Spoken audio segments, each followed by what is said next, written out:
The United Arab Emirates is very proud of its Burj Khalifa, the world's tallest skyscraper, 164 floors and 828 meters, although its rooms can accommodate only 2,000 people. And meanwhile, these people could be resettled in just 20 of these 5-story block buildings from Eastern Europe. Moreover, a block superbuilding made up of them will occupy 10 times less area than the foundation of the Burj Khalifa. The conditions, of course, are not hotel-like, but the optimization is apparent. So why not move all of humanity into one colossal building? In this video, you'll find out what town consists of just one building? Why did the Nazis want to build a massive dome with artificial clouds? And can all of humanity really live in one building?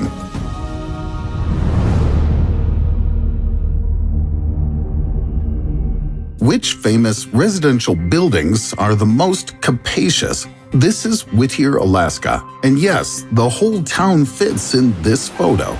The 14-story building Begich Towers is home to the entire population of Whittier, and people don't even have to go out. A store, a post office, a city council, and even a church are all also here. Just take the elevator and you're there.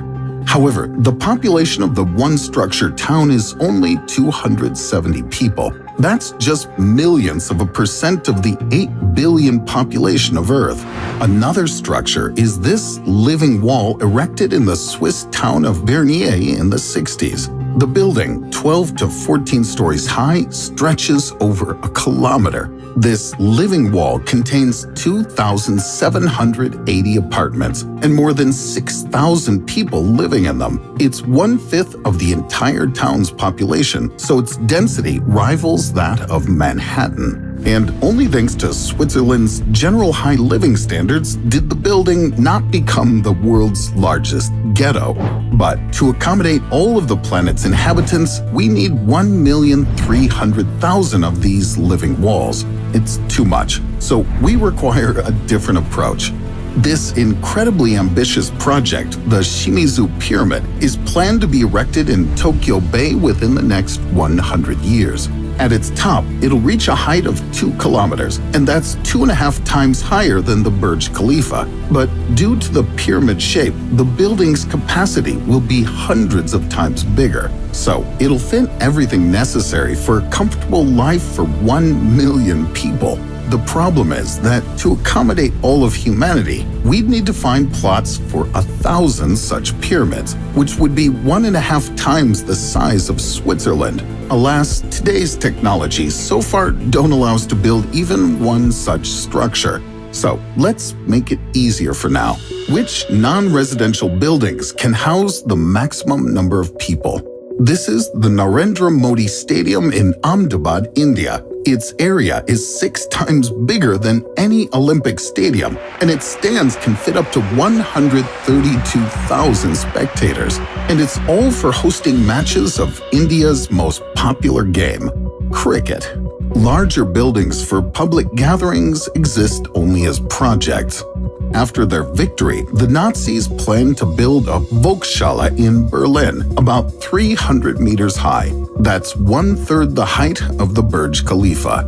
180,000 people could simultaneously listen to the Führer's fiery speeches under a gigantic dome. Moreover, artificial clouds would have formed beneath its dome during a speech due to all the moisture from spectators' breath. But the Volkshalle project remained just on paper. And besides, tens of thousands of such gigantic constructions would be needed to accommodate all of humanity. Is there something even larger?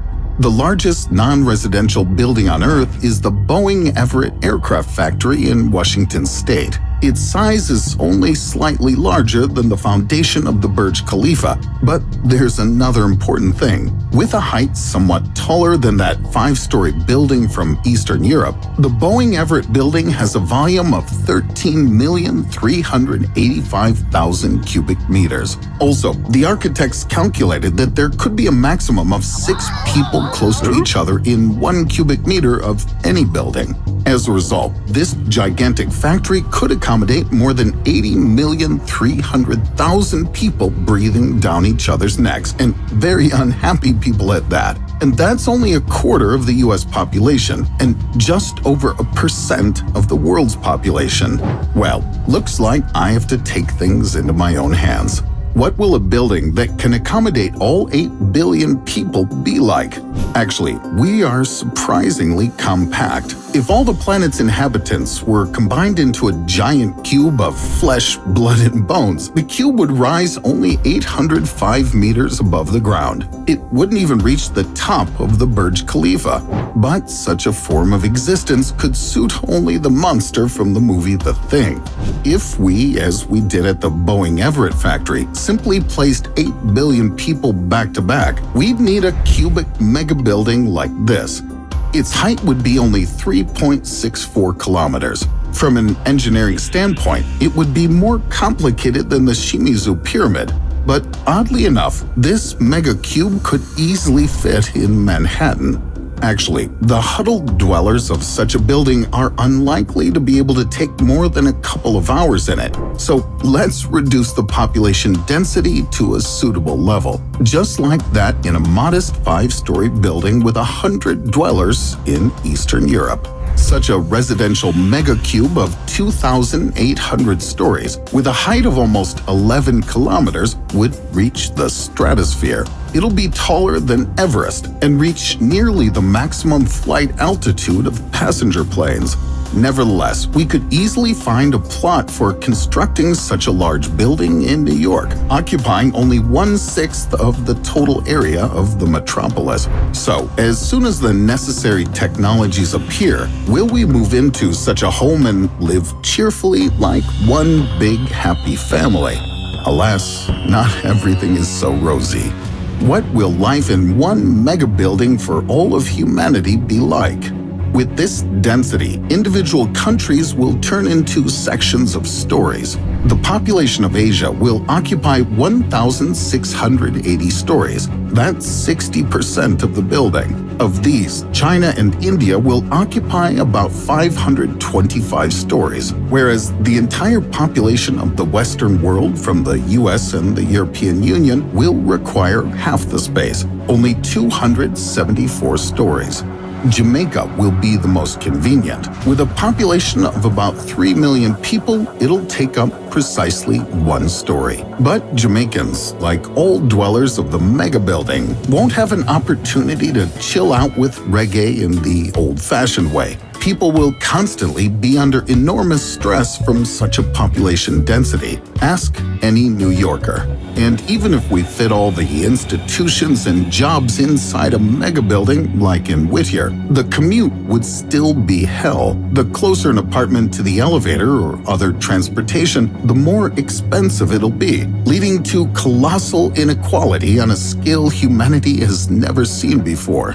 Just remember the Snowpiercer movie, where people on the same train were either terribly poor or disgustingly rich. And we didn't even start talking about the logistics of food and everything else we'd need. The weird, unobvious consequences of living in a mega building were described by science fiction writer Robert Silverberg in his novel The World Inside in 1970.